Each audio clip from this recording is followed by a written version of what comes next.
Xander.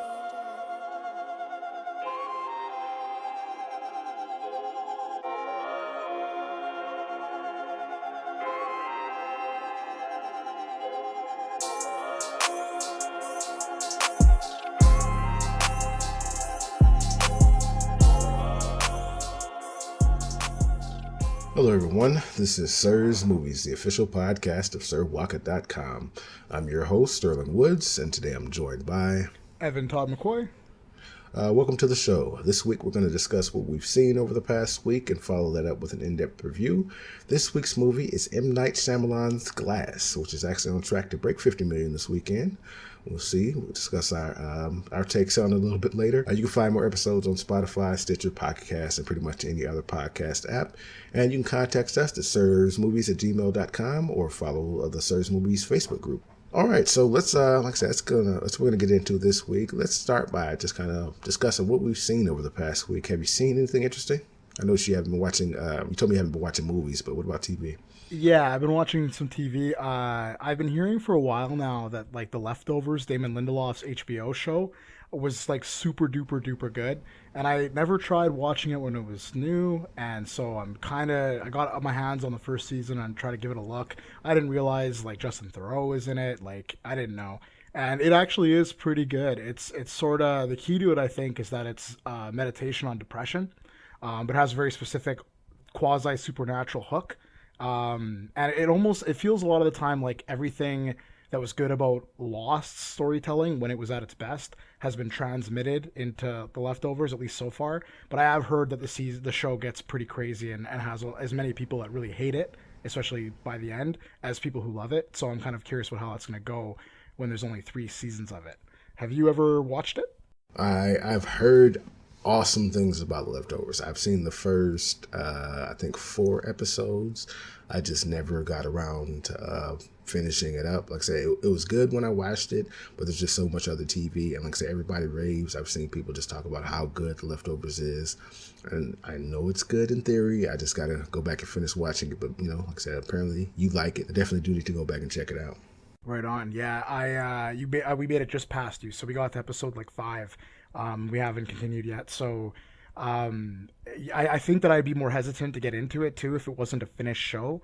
These days, having a show like it that ends at 3 seasons and isn't either canceled after 1 or runs on for way too long and ends up overstaying its welcome, that's so rare that I'm like looking forward to having 3 10-episode like seasons and then done. Yeah, I think it's harder for me when they're like 9 seasons or something like that. Yeah. My wife is watching not Game of Thrones, Grey's Anatomy now, and I think I watched the first 4 seasons. I just don't care enough. There's just so much to watch, and you can only do so much with the story. And it's just, from what I hear, it's just it's TV stuff, so I don't care enough to watch it, especially because there's so much of it. If it would have been something that's limited, there's only 2 more seasons left or something like that, I probably would have powered through it, but I just don't care to watch 8 seasons, and it's, I think it's still on right now, but I think this is the last season, so I just don't care to watch that much television of the same show. Oh, totally. I that keeps me away from a lot of shows that have been famous over the years. Like I never couldn't get into Grey's Anatomy for sure. I never got into Scrubs. Too many seasons. You're a monster. I know my wife watched it and it looked really funny, but even the American Office, I stopped watching that show around season 6, and I know there's like 8 or 9 seasons, and I'll never finish it. Yes, Scrubs was awesome. I loved that.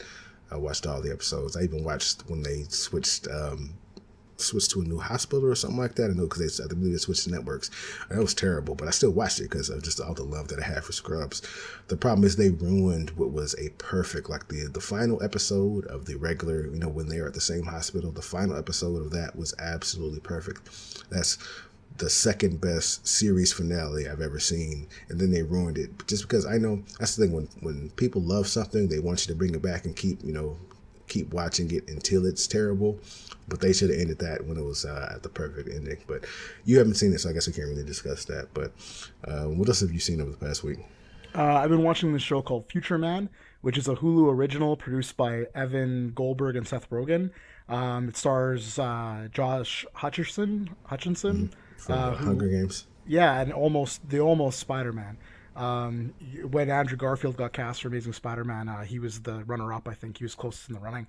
Um, it's this show. It's like very low budget. But it's really awesome. It's kind of like this like you'd like it, I think, a lot. It's like this insane, crude comedy about time travel, and it just mixes in all these really awesome and, if the more insane the better, elements from '80s movies, especially, and they just kind of like weave it together in this nonstop parade of like awesome scenarios that are just really hilarious. And there's a character played by an actor named Derek Wilson, and he steals the show every single episode. He's probably one of the best characters in a comedy series on TV, in my opinion.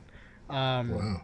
It's a fantastic show, and because it's a Hulu series, people kind of sleep on it. You don't see that much about it, but it all comes out at once. So if you know somebody who can get their hands on it up here in Canada, then you get to watch it, right? You could watch it if you have a Hulu membership tomorrow or tonight if you wanted to, and it's worth it. Short and sweet, 30-minute episodes. I think I've heard of it, but not heard of it. It's just something that bounces around. I didn't really know what it was about, but yeah, definitely sounds like my cup of tea. I might have to check it out. It's a blast, man. A lot of fun. You watching any movies this week? I have. Well, speaking of Hulu, that can kind of bring me to the first thing I watched, not necessarily because it's Hulu. I watched Fire, the Netflix special about the Fire Festival. I mentioned the Hulu thing because I believe Hulu came out with another one at the same time. I think theirs was called Fire Festival. Netflix's was called Fire. I didn't watch the Hulu one, but I did watch the Netflix one. That was, a documentary about the Fire Festival. If you remember what that was, it was a failed concert or whatever on a island in the Bahamas. Failed spectacularly. And the kind of worst part about it is when it did fail, nobody cared. It was like a meme because it was a bunch of, rich kids, because the tickets were very expensive. So the fact that it turned out horribly, nobody particularly cared because, it's socially acceptable to hate rich kids. But, so the documentary goes kind of deep into what happened and how the organizer of the event scammed a lot of people, and just kind of how everything fell apart and never really came together. It was actually pretty interesting because like I said, before this, I knew what happened, just that, it crashed and burned horribly, but I never knew the details. I knew Ja Rule was involved, but I never knew how extensively. So it was a really interesting watch. I think the Hulu one was a bit more comedic from what I've heard, but I don't necessarily need comedy in my documentaries, and I don't necessarily know if I want to watch a whole another, hour and a half or however long that one is about the same topic. But so would you say it's like interesting enough to check out, but not enough to double dip for two different takes, right? Yeah, so I guess it depends on your how you like your documentaries as to which one you should watch. I like this one, Netflix. They're killing the documentary game. I liked Icarus last year. I don't know if you checked that out. No, I'm not a big, full disclosure, we haven't talked about this before, but I don't watch a lot of documentaries. I always have good intentions, but I miss a lot of them. I just don't, like, for me, it's like one of those things, like when we were talking about watching Dogtooth or something. I got to be in the right mood. And it's like I'm still sitting on the one about Mr. Rogers. I still haven't watched that, and I really, really, really want to. And I just keep being like, there's something else that seems more urgent to watch, or I want to escape a little bit, so I don't want to watch documentary. That's usually what happens. Do you have a favorite documentary that you've ever seen? Yes, but I can't think of it right now because I wasn't prepared. So I'll come back to that. Putting you on the spot. I think one of my favorites, but I don't recommend you watch it if you haven't seen it. Especially you're about to become a dad, and this is particularly a hard movie to watch if you're about to be a parent or a parent of a small kid. It's called Dear Zachary, a letter to his son about his father. Yeah, I saw that. You saw that? Okay. Yes, when you saw that years back, right? Yeah, I saw it a while ago, yeah. Yeah, that one, that documentary, like, favorite is a weird word to say in relation to it, right? Because you appreciate it more than you like watching it. I'd never watch it again, ever. And I've actively told people not to watch it. But I think it's one of the best documentaries I've ever seen. So that one is one I always think of when I think about documentaries. Yeah. Probably The Act of Killing. I haven't seen that. I haven't seen that. Yes, it wasn't a fun watch. It was very dark, but it was a well-made documentary, So I probably put that in, quote unquote best documentaries I've seen. So I wouldn't recommend having a nice sit down watching that one. The Act of Killing is a pretty dark documentary, but it's about murder, Yep. murder on a large scale. So. Well, maybe that's the problem, man. Maybe like I want to see that one. Like that's on my radar. Maybe I tend to gravitate more towards the dark stuff, and then you're not in the mood to sit down and soak that in, right? I get enough of that on like social media, so I just like I don't almost don't want to watch it. I think my favorite is going to be Searching for Sugar Man.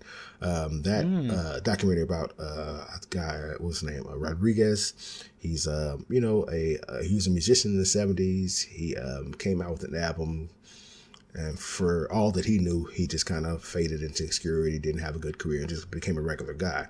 But in South Africa, his album somehow made it over there, and they passed that thing around like candy, and they just ate it up and loved it. He's kind of a hero, not a hero, but a very famous musician over there, because that album just people ate it up like hotcakes, and he had no idea.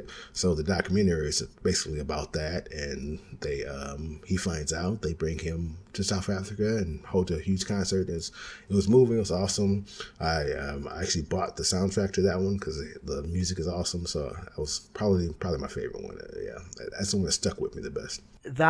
Like there's a lot of good music ones that I want to check out. There's one called Anvil, the story of Anvil, that's about, I think they're a Canadian metal band, and they've been quietly like this amazing band for years, and they tour constantly, and they're all old guys now. And somebody made a documentary about them some years back that was like a big splash. And those every year there's one or two documentaries that come out and they sound really good. That would have been the one from the year it came out in. One right now that I want to watch is called now I can't think of the title. It's on Netflix. It's about some Singaporean, I think, people who make they're young people, and they make a movie or documentary or something like that. I wish I could remember what it's called. It's called the something with an S. Let me see. With an S. I'm gonna get it. It's. I thought you were talking about Minding the Gap. That was a big one that came out last year. Yeah, that one's on my list too. Did you see that? I didn't, but like I said, that's another thing where I've heard a lot of people talking about Shirkers. it. It's something I want to check it out. Shirkers. Shirkers is the one that I'm talking about. Yeah, it's okay. So in 1992, Sandy Tan and her friend shot a quirky film on the streets of Singapore. Then the footage disappeared, sending her on a hunt for answers. And it's a documentary about basically this thing. And apparently it's like kind of a fun, cool movie about loving movies. So I remembered everything almost about it except for the friggin' title. Yeah, story of my life. You did see that? No, but I want to. That's one it was a big one this year. It was on a few end of the year lists. Yeah, I'll add it to my list. I can't guarantee I'll watch it, but at least check it out to see what it's about. Well, you're describing me with documentaries in general. I think I watched one all year, and it was about a South African. I think he was from South Africa, a musician, and I want to say his name was Philae. I'm not sure. He was super famous in like the 70s and 80s, and my father-in-law, who I think I've mentioned before, is a big music guy. He sat us down and made us watch it, and I was kind of like, oh, is this going to be a dry documentary about music? I don't know, am I going to get this? And it actually was like one of the most dynamic, fun things to watch, like that I can remember watching all last year. But I think it was from a few years ago. It was good though. Anyway, documentaries. That brings us to what else did I watch?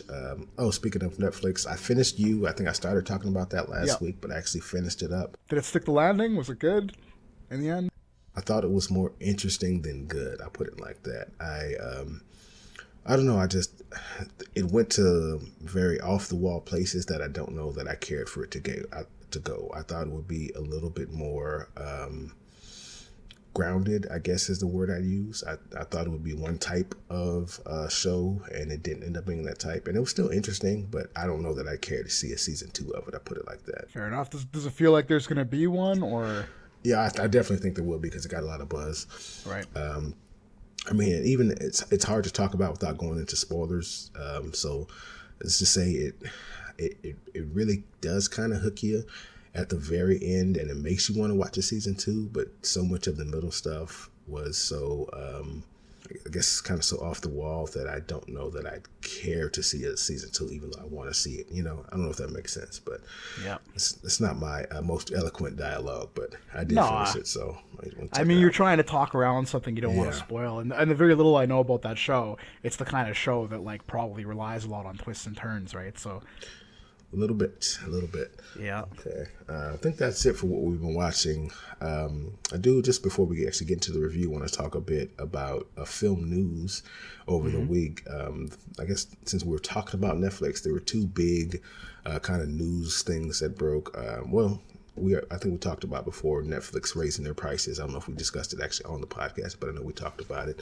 Yeah. So Netflix is raising their prices up $2 for most people, and B, they're going to drop, most likely lose roughly about 20% of their content sometime this year, which is a big chunk. So are you a big Netflix watcher? Is that really going to impact you a lot? Yeah, I mean, like, Netflix is like one of my favorite companies. Their CEO, notwithstanding, like, they're, I don't know, like, so they're losing 20% of their catalog. I don't know if that's everywhere. So Canada's catalog is different from the States' catalog. So a lot of Canadians in the early days when Netflix first started streaming up here, they would VPN an American connection because your guys' catalog was so much better. Canada has a content rule, for example. I don't know if you know this, where a certain amount of content on any broadcaster, Netflix is included, under this law, has to be Canadian content. And so Canadian content, British content actually counts. And the Brits produce a lot of really good stuff. So, but it's a lot of really underseen stuff. Like, people don't know, there's no buzz around it because the BBC is like always making awesome dramas and stuff, and nobody knows. So, people have the sense in Canada that there's nothing good on Netflix. There's still a lot of people saying that, but that's like an old opinion, I think. Them losing 20% of their catalog, though, is all about every company trying to get into the streaming game. So when their licenses expire, Netflix will not be able to renew licenses on content where the company that it belongs to, like Disney or Fox, is going to start doing their own thing. So that's why they're losing so much, because there's a bunch of companies getting into that game now. Yeah,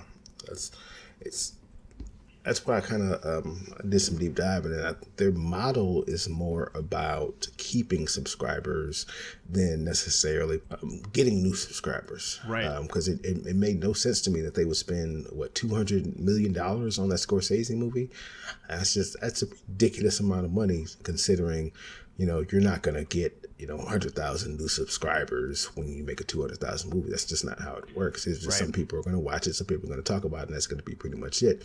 But I guess if your goal is simply to keep Netflix in the conversation, then that changes things. But still, $200 million for just another movie in the pile of movies you have in your streaming service really doesn't make sense to me. But Yeah. I mean, what can I say? Their business model is working. People are talking about them. We're talking about Netflix right now. So I mean, they've been a very disruptive company, and they're the first of a kind. I don't know if in like 5 or 10 years there's going to be a whole bunch of different Netflix-like companies, and we'll kind of like, they'll all have pros and cons, and you'll have people debating which one's the best and whatever. A whole new generation growing up when Netflix wasn't the only game in the market, like we have, right? We're used to that. Well, I mean, I think there are a bunch of them now. You got your Crackles, your That's what true. have yous, all your smaller ones. They just don't have the library Netflix does, and they don't have the pockets to create original content. Right. So, but I don't know that necessarily, your Crackle could compete, 5-10 years down the line, because it's the same thing. They're watching the same shows.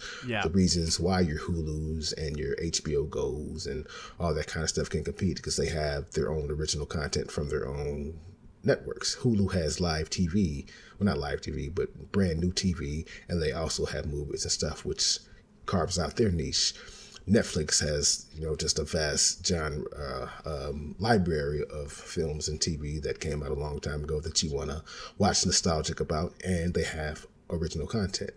And HBO has all the HBO stuff that ever came out, plus Right. new original content. So I guess that's what kind of keeps them relevant. I don't know that a new, just kind of generic, we have a bunch of stuff, content provider would hold any weight in this kind of this new competition rich world. Yeah, Disney's coming out with their thing, but that's just Disney stuff, and Disney has a whole lot of content people want Right. to see. Well, that's So what I think. I think you're going to see Disney competing with Netflix, but only because they're Disney. I think you're right that there's, or I mean, like, I don't know. Canada's the ecosystem here is a little bit different because we don't have Hulu up here, we don't have HBO Go up here. Um, One thing you might not realize is that when a company like HBO wants to put content in front of Canadian eyes, they have to go through a Canadian company, in this case Bell, and Bell owns essentially rights of distribution for HBO in Canada. And there's a bunch of crap we have to go through if we want to get HBO up here that you guys don't have to. You can go direct to them. We have to have first of all we have to have cable. Like you have to have cable TV or satellite connection to get access to HBO, and you have to have it with certain companies.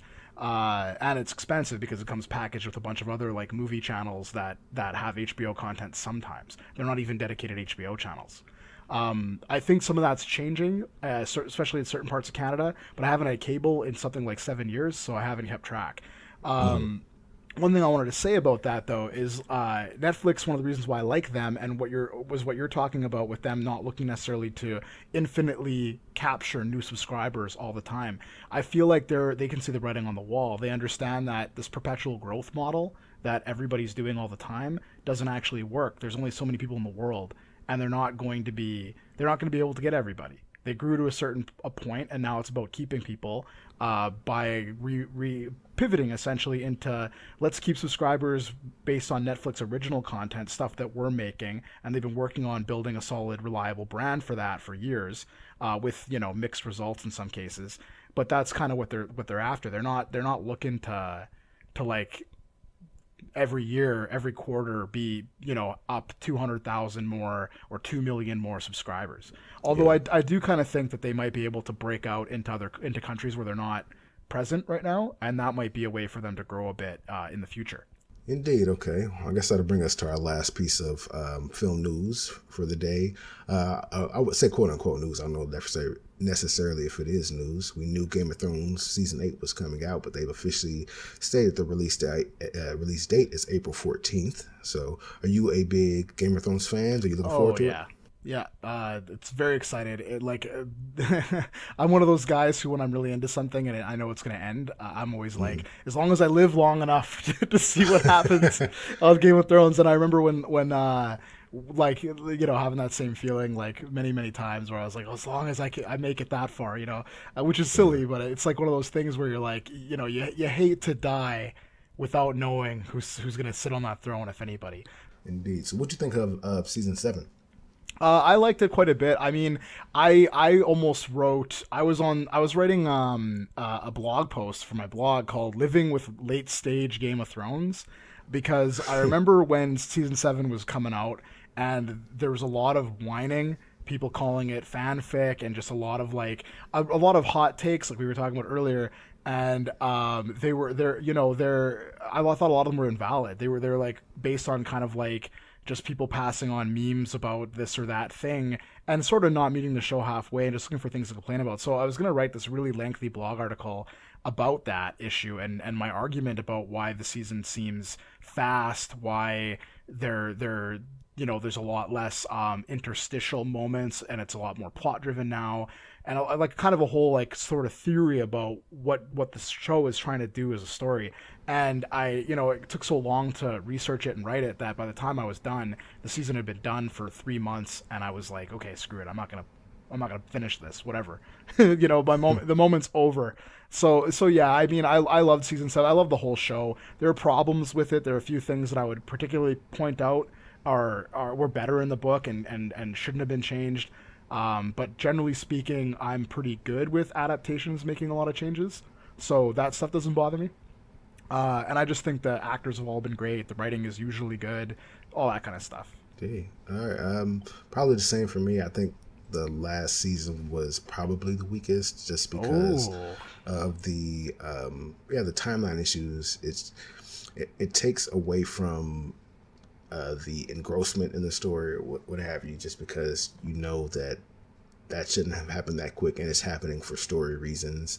And you can see the plot leading to season 8. So I feel like this was a rush season, so season 6 could become season 8. This was just kind of a Okay. connectivity issue. So you're one of the guys I would have been responding to when I was writing that post. Possibly. I'll give you a condensed version of my theory, and we'll see if it maybe gives you a reason to change your mind a little bit about that. Who knows?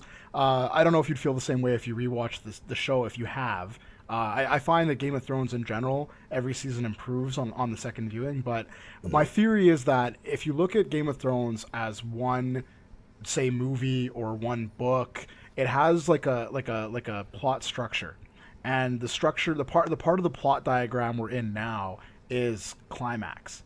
So everything happening really quickly and hurtling towards a finale is completely natural to the way stories are told. The problem is that it's part of a gigantic, really long single story, and most TV shows aren't constructed that way. Every season has an arc, and it follows the plot diagram, and you got your inciting incident, your rising action, your climax, then your denouement.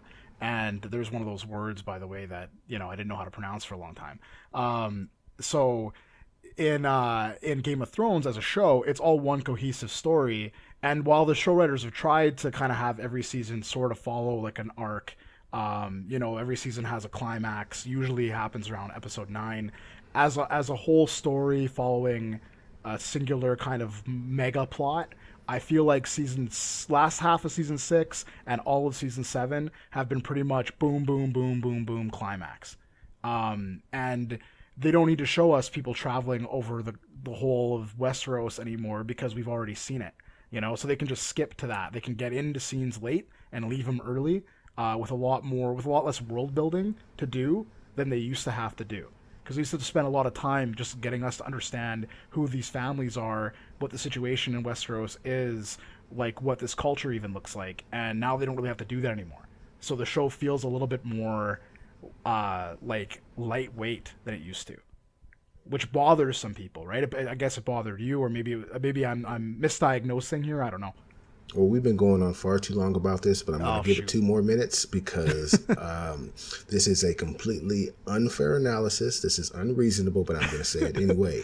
Since we brought up Marvel, the Marvel movies are basically the same thing, to where they're 16 hours or whatever, one long story split up into pieces, bringing to the completion of the Infinity War and the Endgame.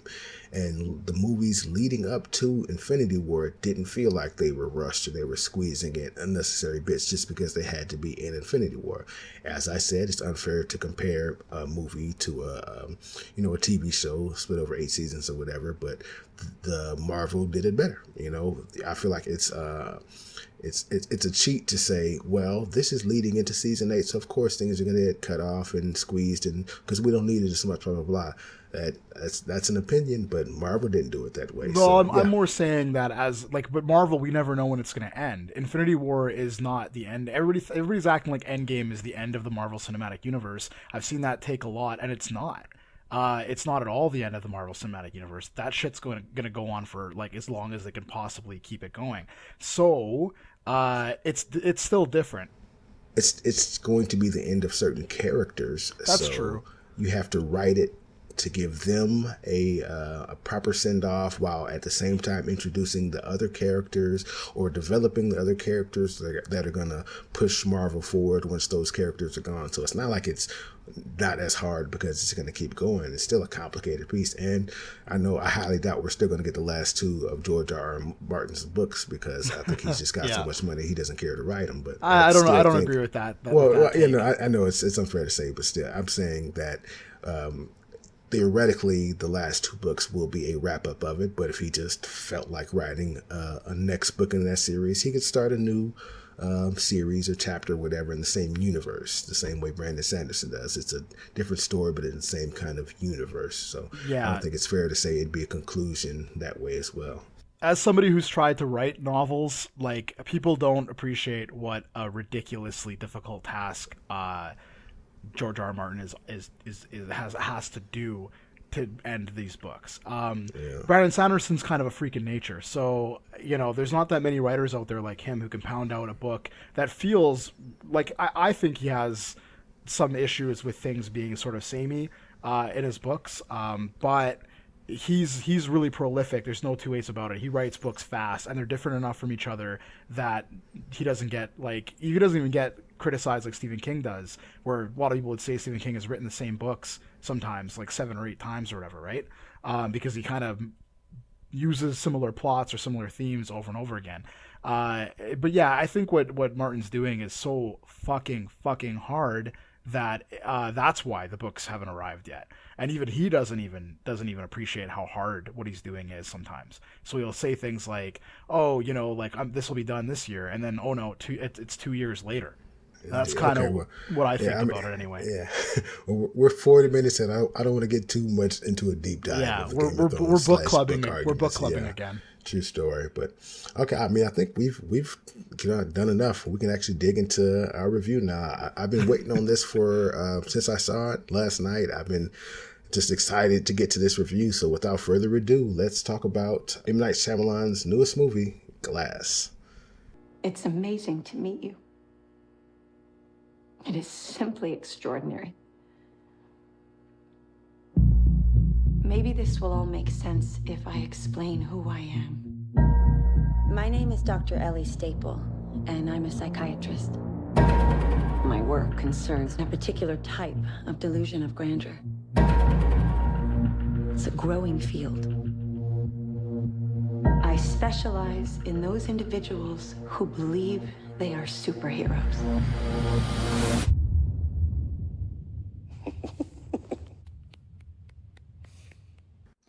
Okay, now that we are here, actually, I want to stretch it out a bit further. Let's build up the anticipation. So before we even get to Glass, M. Night Shyamalan is one of those I hate, well, quote unquote visionary directors. He's still in that category where his movies are polarizing, but they're well made and interesting. So what do you think of his movies in general? Are you an M. Night Shyamalan fan? Like the man himself, that's a complicated question with a complicated answer. Let's just say the typically pretentious hipster thing, and I liked his early work. I even will defend The Village, which is, I think we talked about this once before. That's a movie that a lot of people don't like, and I think it's actually better than it gets credit for. But I think by then people were so focused on the expectation of the Shyamalon twist that like The Village kind of shot itself in the foot by having a relatively obvious or unsatisfying in some ways twist, something that felt like a silly twist in a way. But I thought if you take it as a whole, that movie's pretty brilliant. But that said, Lady in the Water was pretty devastating, and not just as a fan of his, but it was a devastating insight into how his mind works. And I just feel like Shyamalan's the kind of guy where I don't think enough people told him no in his life, honestly. Like, no, that's a bad idea. Maybe you shouldn't do that, or that's pretentious. I think he's a guy who's very in love with his own specialness and his own sense of his own genius, right? Which tells me that signifies privilege to me. Like somebody who grew up with privilege of whatever kind, and who and he's very touchy. Like half of Lady in the Water is him directly confronting critics that didn't like his last two movies. And I think that attitude problem was kind of dropped for a little while when he was like making Another Earth, After Earth, sorry, and when he made the Visit, and when he made Devil, or was involved in making that, and all that stuff. And then Split is like kind of his comeback movie, kind of dropped some of those pretensions, kept a lot of the stuff that's good, in what I thought was kind of a mediocre movie. And then Glass comes out, and no spoilers, but I feel like Glass is more Lady in the Water. Interesting. Well, before I disagree with that, I'm going to disagree with what you said earlier about him being coming from privilege or whatnot. I think when your third movie was The Sixth Sense, you gotta smell your own stuff. I feel like, especially when The Sixth Sense was as remarkable and different of a movie as it wasn't just like a Ron Howard where he just made the movie. The script was good, people loved it, that's why it became famous. It was a very different and risky type movie, and then he knocked it out of the park. And then he followed that up with Unbreakable, which I loved. I know a lot of people didn't at the time. I think it developed a cult following over time, but still, it was a well-made movie. And then he had Signs, The Village, So I mean, when you come out the gate swinging and you become a quote unquote visionary director after your third movie, I think it's hard not to feel yourself. And I think it took him 20 years, 10 years of failure and humbling to be able to get back to the place where he is right now. I think The Last Airbender was the slap in the face that knocked him down on his butt. That movie never happened. Yeah, it's because The Happening, it was still him trying to be M. Night, and then The Last Airbender came out, and I was like, okay, well, you can no longer be M. Night. I feel like that was him, that was his rock bottom. After Earth, that was him trying to come back from director jail. That wasn't even really his movie. That was Will Smith's movie. From everything I read, Will Smith really did the heavy lifting, and M. Night just kind of put his name on it because he had the name, and Will Smith needed a director that could A, have a name, and B, that he can kind of control. And just unfortunately, because of M. Night's history, that's kind of where it put him. I don't know. He didn't direct Devil, but I think he produced it or something like that. And that was actually pretty good. I remember seeing that one. But yeah, I think Split, because it was a Blumhouse film, he had a whole lot more leeway to be, the M. Night he used to be. I think that's him saying, I've humbled myself. I know I can do this, and I'm gonna. So he spent his own money. Split, Glass, and I forgot the other one. I think it was the third one where he self-financed because he just believed that I don't know if he believed he's learned from his mistakes or whatnot, but I think he felt the confidence that he could do it. And Split, I think he proved that I can still be M. Night and not be bad M. Night.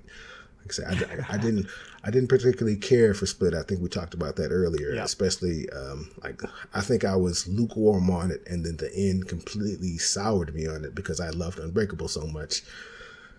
But I think, all right, we've talked about M. Night enough. I'm ready to get into it because we're going to disagree. So I think we're going to talk about him more because I think he put so much of his personality. And even if I'm wrong about the way he might have grown up, I just feel like he was a precocious youth making movies when he was a kid. I know for a fact that he was one of those kids who did that. I just feel like he just kind of grew up thinking that he was some kind of genius, and he still thinks that. For the listeners, we haven't told each other what we thought, but I think from these last few dribbles, I think we know what each other think about it at this point. Yeah. So why don't you go ahead and tell me what you thought of Glass? Okay, so to me, one thing I've always liked about Shyamalon is, and every movie I've seen of his, they're always at least interesting. So they might be hot garbage, but they're interesting hot garbage. They're hot garbage that's kind of worth picking up and kind of probing and moving around your hands and kind of seeing what it's made of and being like, how did this garbage get so hot? I think even at his worst, that's true of him. Lady in the Water is maybe his worst movie, and it's like a fascinating movie though, and it's a lot of fun to think about it and how it came to be. But so to me, that's kind of where Glass is at. There's some stuff in Glass that works so remarkably well that it sets up a movie that I can't. It's hard for me to imagine the person that is satisfied by Glass. That it is without really trying hard to be satisfied by it, by having some kind of hardcore sunken cost feeling because they were anticipating it so much, or maybe because they're being contrarian. And I mean, I don't know. It's a mixed. The movies are getting mixed reviews, but I think they're skewing towards negative as we go into the opening weekend. So maybe there's a little bit of contrarianism there, maybe a little bit of well, I liked it, and I'm not saying that's you, but maybe something worth thinking about as we experience in the next few days what the consensus is going to be on this one. But it seems like you disagreed with me, so have at it. Okay, it's my turn. All right. Yeah. Sorry, I went on for a while. No. I just needed to be prepared to give this statement. Okay. Glass was a goddamn masterpiece. Oh no! This was a goddamn masterpiece. Okay. No. Oh man, I was very nervous. I think we talked about this beforehand. I was very nervous about seeing this because I'm a huge Sixth Sense fan. That was a remarkably amazing movie. I was an Unbreakable fan. That was one of my, secret. I love this. It didn't get the kind of love that I thought it deserved, but I really secretly loved it throughout the whole time. I liked him having a twist in the movie. So I was, an M. Night Shyamalan fan. I was an Unbreakable fan. Split wasn't really my cup of tea, but because it was Unbreakable tie-in, I had no choice. I had to come see this. And I had high hopes for it, but then all the reviews came out being negative. So we almost didn't do Glass because I just knew that this wasn't going to be good. So I was kind of scared to come see it, and ruining, my love for Unbreakable. So I said all that to say I went in with low expectations. And halfway through the movie, I'm like, okay, I know they said this is going to be bad, but I like this. So I was scared that it was just going to end terribly. But no, by the end, I wasn't physically applauding, but in my head, I was like, well done, sir.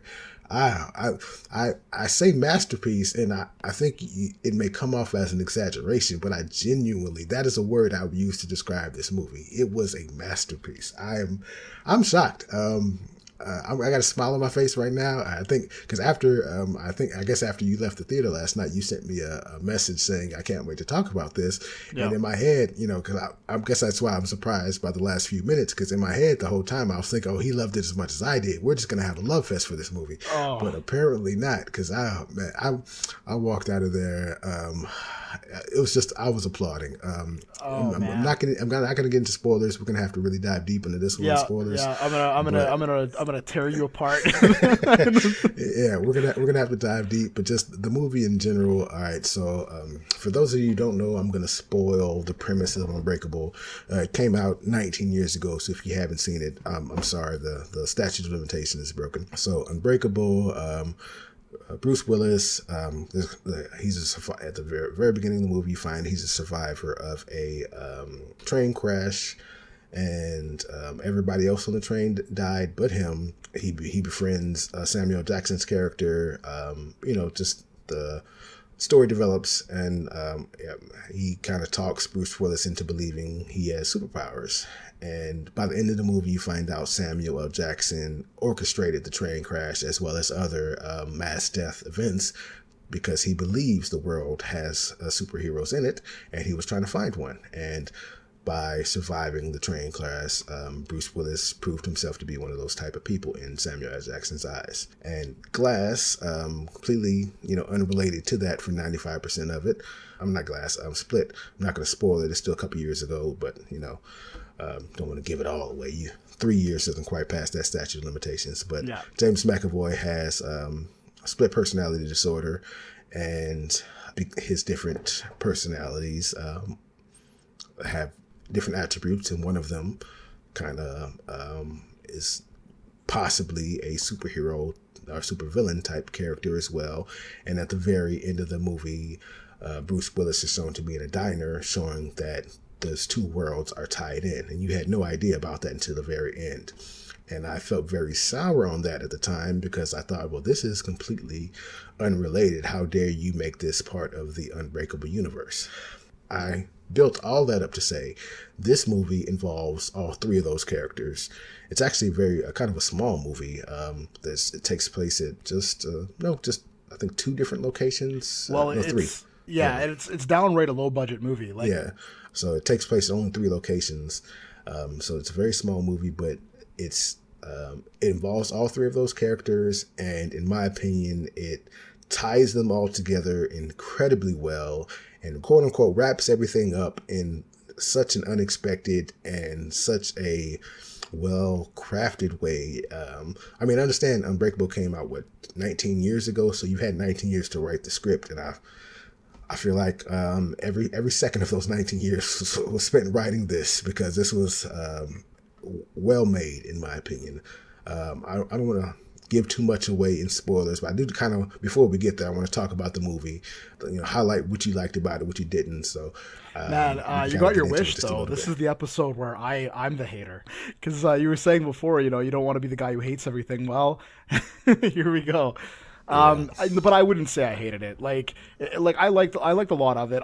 I was with the movie for the first like 2/3, and I think that's going to be a pretty common response to it, because without getting into spoilers, there's a pretty major like third act twist that recontextualizes the whole movie, and I think a lot of people are gonna react poorly to it. But there will be that minority like yourself who maybe is convinced by it, kind of where it works for you in a way like that, that where you're like, oh, okay, that's what this is, then cool. But I think you're saying that he spent 19 years writing this movie. I think he needed another 19. I don't think it comes together very well. I don't think it's well constructed. I think it's actually incredibly flimsy. But my problem with Shyamalan has always been, I'm a hardcore Unbreakable fan too. I think Sixth Sense is a little, just a smidge overrated. But like I said, I liked all his early movies, and I was ready for him to make a comeback after The Visit and after Split, which I think I liked a little bit more than you, although I wouldn't say probably very much. And with this one, I was hoping, I knew it was going to be different. Like, I knew it wasn't going to be a Marvel movie. So you're not going to hear me complaining about it having not very much action, or the fact that it only has a $20 million budget means that it's only shot in 3 different locations, and it ends up, like you said, a lot smaller of a movie than maybe people thought it was going to be. I think that Split and Unbreakable need to be required viewing to see this, because if you go into this blind, you're going to expect it to be a lot bigger than it is. And that would wreck it. Like that would just make it. It won't connect in that case. Yeah, I think that's fair to say, and which is kind of why I gave the spoiler kind of general overview of what Unbreakable was, so that if anybody listening to this hasn't seen it, they'll kind of know what they're getting into if they go to see Glass. Because I think that context is important, to be honest. So maybe I am being unfair with my love for it. I love it. I don't want to just kind of talk about it. I just kind of want to get into it a little bit. Yep. Before we spoil spoilers. So what did you?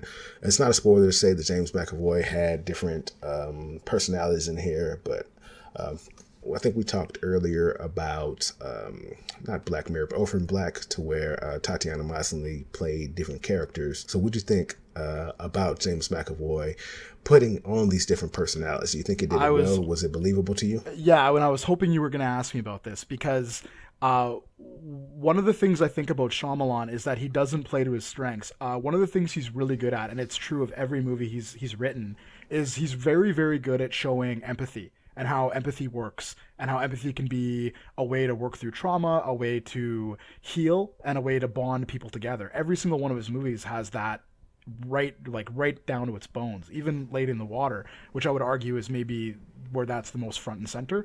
But if you think about it, like Unbreakable is about empathy, and Sixth Sense especially is about empathy. So when I was watching Split, I thought, you're showing a guy with dissociative identity disorder, DID, and he has all these personalities, but he's also a murderer.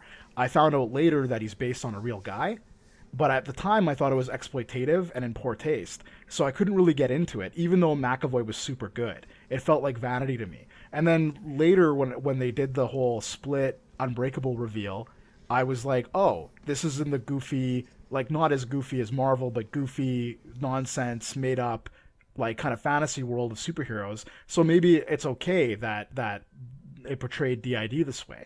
So I had, in retrospect, it made the movie better for me that it was an Unbreakable connection, which is the opposite of how you felt. Now, fast forwarding to Glass, I found that I enjoyed McAvoy's performance at face value a hell of a lot more watching Glass than watching Split. And it's one of the things I really liked about Glass was that, and at the same time I have some misgivings about it that I don't want to talk about yet, but I did enjoy it. And I think he is crazy, crazy good. And I feel like the movie puts him almost too much center because he is so good at that stuff. Because McAvoy is just owning every one of these personalities that he's trying to inhabit, everything down to his body language, to his speech patterns.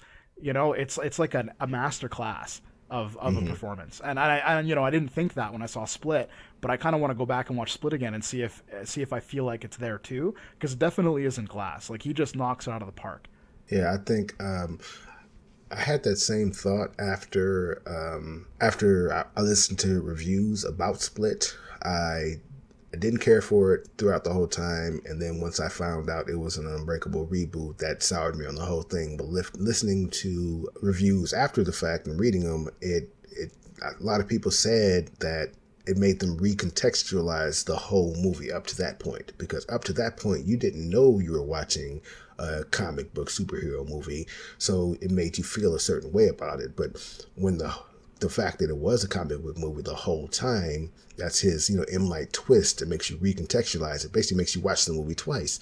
Because you saw it how you saw it, then you found out about the twist, and it makes you think, oh, the whole time this was kind of this way or that way, because it was a comic book movie, and I didn't realize that at the time. But yeah, so just, in general, I agree with you. I think, actually, let me count them. I have the IMDb pulled up because it was funny to me, because I think he did twice as many personalities in this movie as he did in Split. Yeah, like they talk about him having 24 personalities in Split, and then you only see like half of them or something.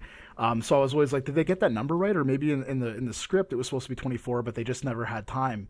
Yeah, and I'm looking at the IMDb right now. It's just funny looking at it because James McAvoy is credited as 20 different people in this movie, and everybody else has the one. So I guess they got to a whole 20 different personalities in this movie, which was, and you can tell in his mannerisms and his personality, he's doing the work to where when you switch it up, he does portray them differently. Right. Same way as we kind of talked about it earlier, how I felt Tatiana Maslany. You can tell when she's different people by the way she walks, and it's funny watching her pretend to be one person, pretend to be another one else, because you can tell in the mannerisms. In the same way here, James McAvoy, when he turns into Patricia, you can really see the middle-aged woman through his eyes in that performance, just by his mannerisms, and you believe he believes he's Patricia in that time. So I just thought all that stuff was well done. Yeah. There is one kind of funny thing I thought about with Miss Charlene Woodard playing Samuel L. Jackson's mother in the movie. I think in real life she's like 5 years younger than him, so it was just weird trying to see him play an old man and her play his mother when she just didn't seem anywhere near old enough to be his mother. And she's not in Unbreakable very much, so they were able to kind of like get away with it a bit more than they do here. But we'll get into spoilers about her, because her role and the meaning and symbolism of her role in the movie is one of my huge axes to grind with it. So she'll be important in the spoiler section. But she's acting under like a pound or two of makeup in a much lower budget movie. This movie has a third of the budget of Unbreakable, just kids at home, so you know that. It was made for $20 million. And I mean, with inflation, that $60 million that Unbreakable was made for 19 years ago, probably more like 100-something mil now. So it may be more like, a quarter or less of the budget. And you can see it. Yeah. And one of the places you can see that budget discrepancy is in the makeup. I don't think it's the old age makeup on her works as well in this movie as it did, and that's partly down to just her being in it more, but partly also I think budgetary reasons. Yeah, actually, let me look it up right now, because it was $20 million for Glass, and Unbreakable's budget, I think it was $75 million. 75. Okay, yeah. So there you go. Yeah, it's just definitely. It being a Blumhouse movie, it's just not going to cost anywhere near as much to make. But totally. I have no doubt it's going to probably at least 4 or 5-fold make its money back, which is what you got to love about the Blumhouse format, that they can just churn movies out and make money back. I think they never used to go over 5, but something like this, you definitely. Bruce Willis, Samuel L. Jackson's fee alone are probably $5 million. Well, and every penny of that budget is on screen too. Like it looks cheap. It does look cheaper than a lot of Shyamalan's other stuff. One thing I'll say that of course isn't a spoiler is that one of the things that makes Shyamalan so good is he's and a lot of his movies feel like the work of a master. In terms of cinematography, his visual sensibilities have always been amazing. That's because it is. Sorry, go ahead. Continue. Well, Glass, one thing I'll take you on about, because calling something a masterpiece or not has a lot to do with whether it connects for you and whether the things that it's saying make sense to you or not, or are relevant or meaningful. But in a purely technical kind of place, he's a step down here, and it's not his fault, I don't think. I'm sure he would have liked for this movie to look as accomplished as his earlier stuff with the bigger budgets, but it doesn't. I think that a lot of the kind of stuff that he's really good at visually, the way he composes a shot, he isn't like the budget just isn't there for him to be as meticulous and as careful as he usually is. So I think there's a lot of shots in Glass that fall a bit flat. It still looks like a movie, so don't get me wrong. It looks like a movie, and it's not that distracting unless you look at it and compare it to like Unbreakable. Because Unbreakable, one of the reasons why it's so amazing and it has a cult following, or did until people kind of caught on to the fact that it's like one of the best movies made in the last 20 years, is how it looks. Yeah, right. I say it does seem the most similar to Split. And it has twice the budget of Split. Split was $9 million, but I definitely feel like the majority of that most likely went to the actors, because the actual set dressing and whatnot doesn't seem that much more a higher level than Split did. But I mean, it is a smaller movie. I guess they not too spoilery. There probably were a few special effects here done, so I guess that's where the money went to. But it really is more of a performance thing and a story piece than it is about scenery and CGI and that kind of stuff. And I really like that about it. What do you think of Bruce Willis's performance? I don't know if I can get into that without getting into spoilers. I guess I will say that I was surprised. I'll end up spoiling how much he's in the movie if I talk about it, which I don't want to do. Well, without spoiling anything, I'll say, I mean, as I said, in Unbreakable, he is kind of he believes himself to be a superhero type character, so I don't think it's a spoiler to say he looks like a grizzled old man that is a realistic human type superhero person would look. I think he portrayed that very well. He didn't like Logan. That was a superhero old man, you know. He played an old, worn down somebody that used to be Wolverine. I think Bruce Willis plays a similar type character, but just more of a more human, more grounded, more down to earth. I'm not a superhero. I can't make knives come out of my hands. I'm not fighting the greatest hero and saving the world.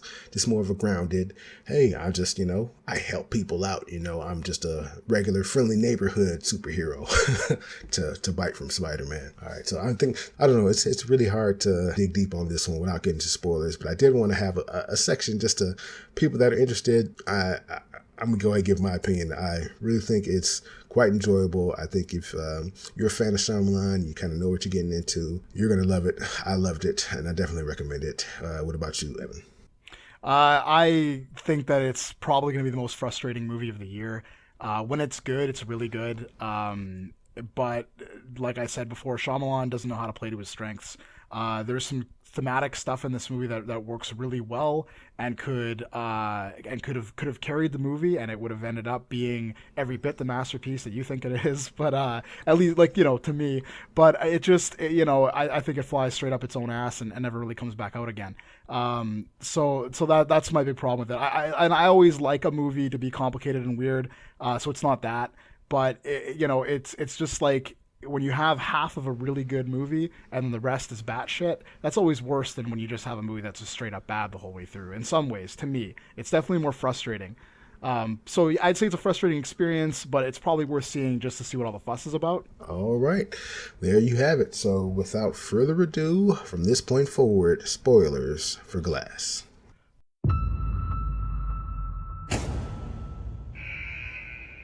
Belief in oneself is contagious.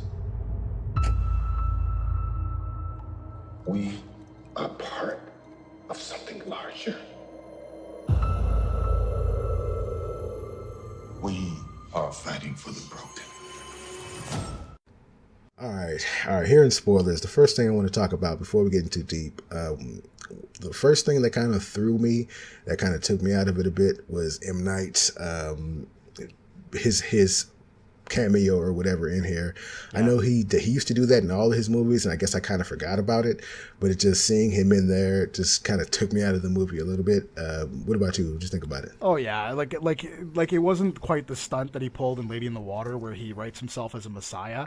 But because it's just like a window into the guy's brain when he does things like that. But in this movie, it was just kind of it was doing two things. It was a nod back to Unbreakable, and it was him coming back and inserting himself into his own work.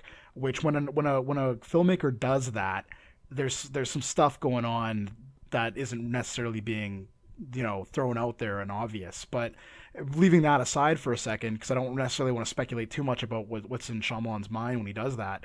It didn't distract me too much because I kind of expected it, but I don't think that moment in the movie accomplishes anything.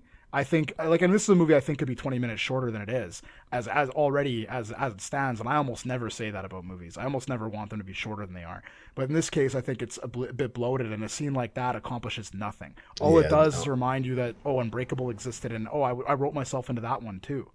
You know, that whole part could have been taken out because it didn't really do anything. And then the fact, who remembers a random security guard from 15 years later? He said quote unquote my youth. That was the most ridiculous. I used to be a bit of a troublemaker in my youth. I was like, nobody speaks like that. But, okay, it felt like something Elijah would say, because Elijah has that arch comic booky dialogue where he says everything in a really pretentious, proper way. All right. So, hold on. We're getting into it. So let's just disagree right now. So let's just our overall plot. So, all right. So story wise, we start with Bruce Willis. Well, how do we start?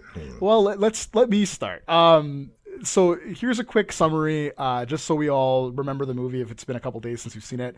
Basically, we cold open with Bruce Willis as David Dunn, still acting basically as a superhero. He works with his son. His son is the guy in the chair.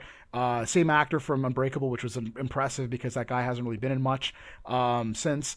And basically, they're working together, and he's tracking, just like picking up right after Split, he's tracking the Horde, which is what the media calls Kevin Crumb, which is James McAvoy's character, and he's tracking him. He tracks him down to a factory district. They have a fight, and then they're captured by police. They wind up in the care of a psychiatrist who specializes in people who think they're superpowered. And Elijah, Samuel Jackson's character, happens to be held in the same facility, and she brings them together to evaluate them and to try to convince them that they're not actually superheroes. And that's pretty much the bulk of the movie, is scenes of them kind of talking about that and talking about the nature of delusion and self-belief and things like that.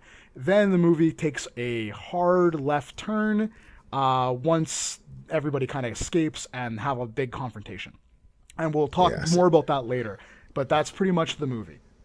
All right, so let me take a step back. I think the hard left turn, I disagree with that part, which is probably why I contextualize the movie differently than you did, because the hard left turn for me is when they jumped out through the window, and then the psychiatrist lady was there with the cops pointing the guns at him. That was the hard left turn for me, because that made no sense in real life. And I was like, that's so silly. Why is this happening? And then I just kind of clicked for me. Oh yeah, I'm watching a comic book movie. I'm watching a superhero movie. Glass contextualized that. And then all the other superhero movies where things wouldn't necessarily happen the way they do in real life, it's because you're watching a superhero movie.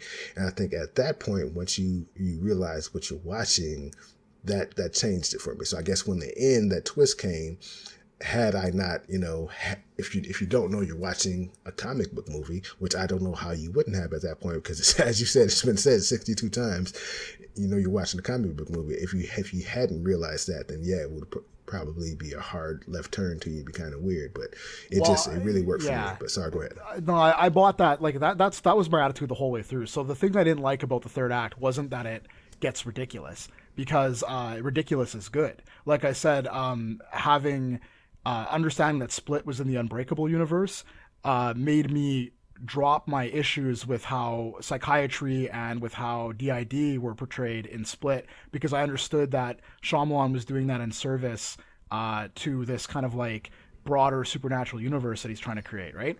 I'm really interested in seeing what your problem was then, because I figured that's really for one thing, like I think like one of the problems with Shyamalan as a writer is exposition. So almost the entire movie is the kind of exposition that he does really well, where you have a bunch of characters sitting around and having like pretty like meaningful and somewhat meta conversations about ideas mostly. And that stuff's good. I mean, that's what Unbreakable ran on, right? But there's two problems. I'll just get right into it. There's two problems I have with the way the movie ends. Three, actually. First problem, the reason everybody came to watch Glass, even though it's called Glass, was David Dunn. Was getting to see what happens to Bruce Willis in the ensuing years after Unbreakable, and kind of it's almost like supposed to be like, it feels like it's supposed to be like a return to that particular hero. And the movie hints early and often that we're not really actually going to be following him that much, that he's not really that important, that he's just one of three characters, and even so, the main three characters don't have as much screen time as Sarah Paulson as a psychiatrist, Dr. Staple has, or the three people that are in their lives. Anna Taylor-Joy's character, the teenager girl that James McAvoy let go in Split, Elijah's mother, under the pounds of makeup, and Bruce Willis's son. So those three characters get more screen time than Bruce Willis does, for instance, right? And so Bruce Willis isn't in the movie that much, and then they drown him in a fucking water hole like a rat. And I had a huge problem with that, for starters. And then another thing I had a problem with was I didn't think this idea of this global shadowy conspiracy of normal people keeping superheroes down, I didn't think that was very clever. I thought it was a little obvious and maybe borrowing a little bit too much from something like Incredibles, but darker. And that would all have been fine, though, because I could see the fuck you of drowning Bruce Willis in a hole like that. I could see that working really well. But when you do that, and then you do this reveal that, oh no, superheroes are real the whole time, and except that they've been kept down for 10,000 years, just this ridiculous exposition heavy, by the way, I'm actually this, and this is actually what we've been doing for this many years, sorry, that bothered me. And then the very ending where they upload a video to YouTube and then everybody's watching it suddenly like they would give a shit, that just that was too hokey of an ending for me to be able to ride those last two questionable decisions I mentioned all the way to home, you know, where I would have felt like, okay, this movie did something really unexpected and a little confrontational to the people that came here expecting it to be a little bit more Bruce Willis's movie, you know, than it was. And it didn't have to be all his movie or anything, but a little bit more his movie maybe. I could see that being something that would work. But then if you're going to go for that big messianic, uploading a video to YouTube turns everyone into all this, like, you know, all of a sudden everybody's going to care about this. No, you know what would happen? People would be on Twitter arguing about whether the footage was real. And you know what I mean? Well, that's kind of what I liked about it. It didn't say that everybody all of a sudden believed in superheroes. But look at the tone of the end, though. Them sitting there quietly, almost like they're at church, like facing out from a bench that looks a lot like a pew, and the camera pulls back, and the music swells, and the cinematic language there is that something has changed. The world has changed. Yeah. So, and I don't buy that. Yeah. So I read it differently than you did. I read it as, yes, the world did change. I think that it doesn't necessarily, people are going to watch that and all of a sudden believe superheroes exist and they're going to try out the powers or whatever. I think that is a turning point in the society as a whole. I think that maybe not everyone fully believes, but some people will. Some people will try it out, and I think that does open up a whole new world of movies and cinematic universes or whatever, where it is what happens afterwards. In the next movie, there can be a bunch of arguments of people on Twitter saying, no, that was fake, no, that was silly, and then there won't be a next movie. That's another problem. That's a whole other. I'm saying, if he does a cinematic universe or whatever, you know. So I think that's a problem. That's a whole other problem. I don't think he intends to. I don't think that's ever going to happen. I don't even think that was the plan, even though the movie heavily implies that or something. I think it's just so he can sort of like nod to that and then sit back and be like, my work here is done. Now, like everybody, like, you know what I mean? Now I've set the groundwork for a possible extended universe like series of movies that never has to actually happen. Boom. Well, boom goes the dynamite. Honestly, I love that boom. I don't need the next movie. I just know I don't either. I just think I think it's a cheat. What I'm saying is, so what I'm saying is that it drops the it sets up the impetus for a world in which everything is completely different. It's a world in which superheroes could possibly exist, and not superheroes in the Marvel Cinematic Universe sense of the word, where there are flying people in their spaceships, but there are superhumans, And I think this movie perfectly set up that type of world. And he could make, 10 movies for $50 million, $5 million a piece, and explore that universe when each, I think that's what they were setting up, kind of where the two children, they become possible superheroes or something. Just you're seeing their origin stories or whatever. Yeah. So I just think it sets up to where that universe could exist. I don't need those movies to be made because they can be bad, they can be good. I think it just sets it up perfectly, that it puts that cherry on the end of this movie. And that's what I needed. This movie was perfect. I don't care about what comes after. Well, next, it's hard to argue with. This movie was perfect. But here's the thing. Like, I don't think it. I get that that's what it's trying to do. But here's why I think it's a cheat. So you're going to use the language of cinematic universes and setting up like some potential movie where the son, the teenage girl, and the mom, I guess maybe, are superpowered in some way. I certainly think they lean heavily on the idea that Casey, the teenage girl played by Anna Taylor-Joy, has some kind of empathy superpower, right?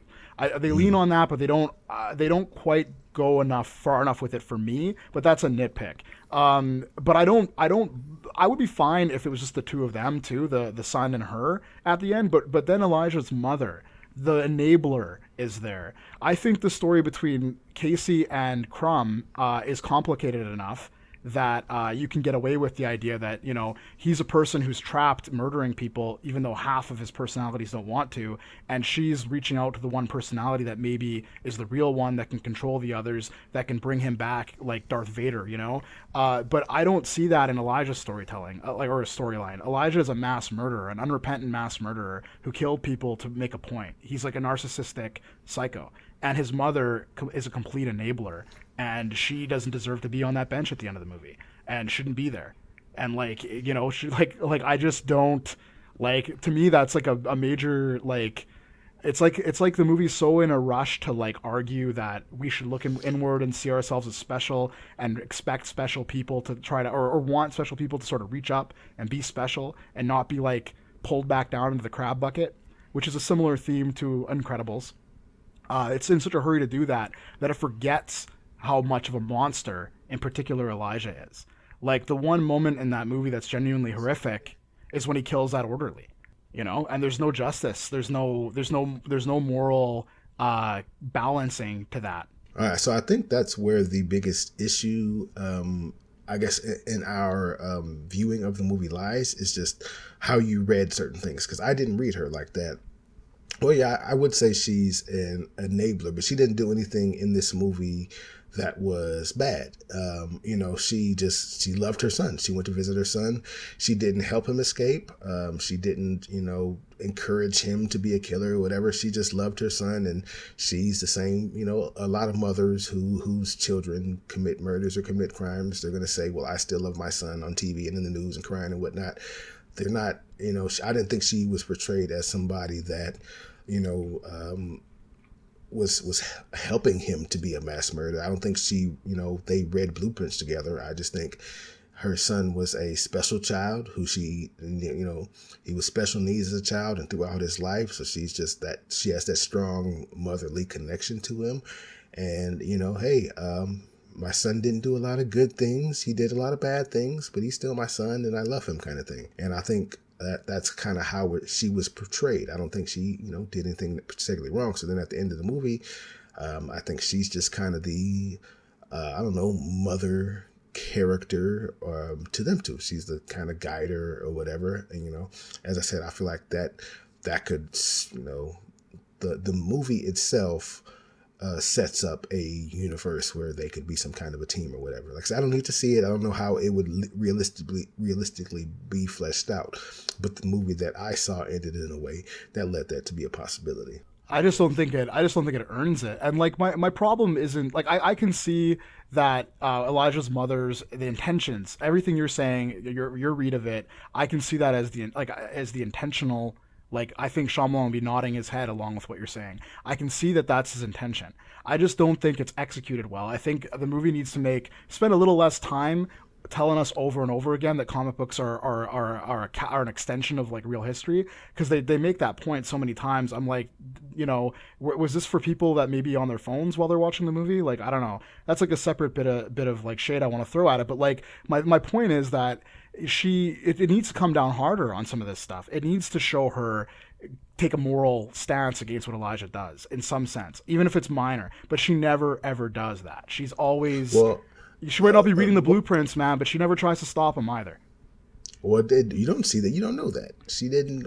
He's locked up. He's in jail. So what is she supposed to do to stop him? Say, hey, don't be locked here in sedation? Maybe have a frank conversation with him. It never shows her enabling him. It just shows her loving her son. I just think I don't want to harp too long on this. We still got we're an hour and a half in, so I still want to get some more on it. What do you think about Samuel Jackson's? Because I think my bigger nitpick with him is he's a super genius. His whole life he's been a super duper genius. So has he just been sitting there in jail sedated for the past 20 years? Why hasn't he taken over the world with some evil plot? Because he did all that. He orchestrated all those disasters years before. But with an intellect as high as he had, doing what he's proven to be able to do in this movie, why isn't he, a world famous criminal mastermind or something like that? Well, because he got arrested for all those crimes right after Unbreakable, and he's been incarcerated ever since. But here's where that leads to a huge problem for the movie. The kind of thing that CinemaSins and plot hole hounds love to harp on. I won't go there, but it's a problem for the logic of the big twist in terms of it being Elijah's plan the whole time. The sacrifice play where he's getting them all killed so that he can make the truth known. He knows how to hack a computer when he's been in jail for 20 years. Like he knows how to write code. There's no way it's the same programming language as it would have been when he went in for a system like that. And yet somehow he just knows how to do it in 5 seconds. A thing that the movie has a character flat out say is impossible. It feels like a smart guy written by a guy who only thinks he's smart. And movies and TV shows are full of super brainy characters who aren't written convincingly because the person writing them doesn't really know how to convincingly write a character that's smarter than they are, So I think things like that fall apart and make it harder to buy into a big crazy twist like, oh, this whole time it was Elijah's plan. And I mean, you're right. He should have been able to escape at some point if he's that clever, right?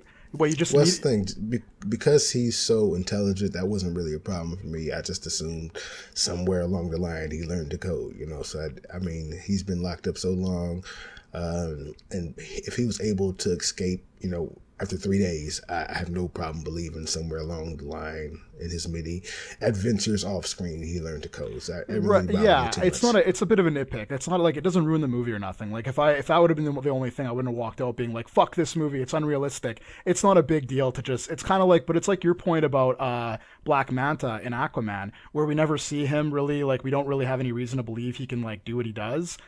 Besides just seeing him do it. It kind of felt like that to me a little bit, like kind of the same kind of thing where you're like, we're just being asked to like go with something that maybe isn't really, if you look at it for too long or think about it for too long, it starts to seem kind of stupid. Well, Black Manta was just some kind of mercenary. Samuel Jackson was a super brilliant. You don't know. We don't see his off-screen adventures. You know what I mean? Like we only know Elijah's so brilliant because we keep hearing it, and because Sarah Paulson's character like has a weird fetish for his brain and keeps talking about her respect for him, how smart he is and stuff. And so it's kind of like, it's good that Shyamalon wrote it that way where other characters are saying it about him and not him saying it about himself.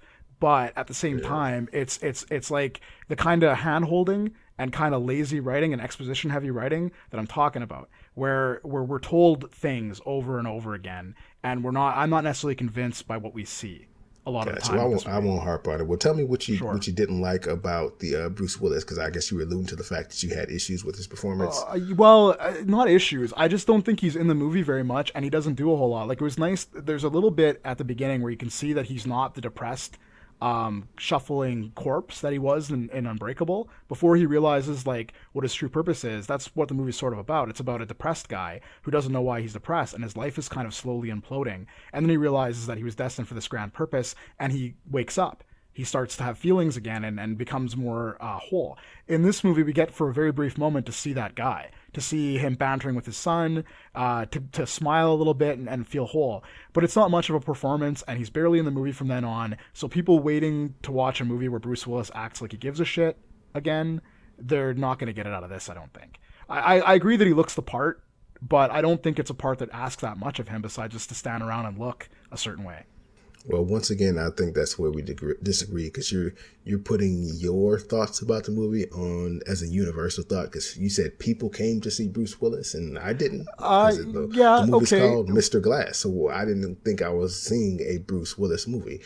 I'm saying people who came to see. Well, no, because I think earlier you said people came to see Bruce Willis, obviously. So I think you said that earlier. So I'm saying there are people who would be invested in David Dunn as a character. I'm not saying everybody feels that way. I'm not generalizing or universalizing my view.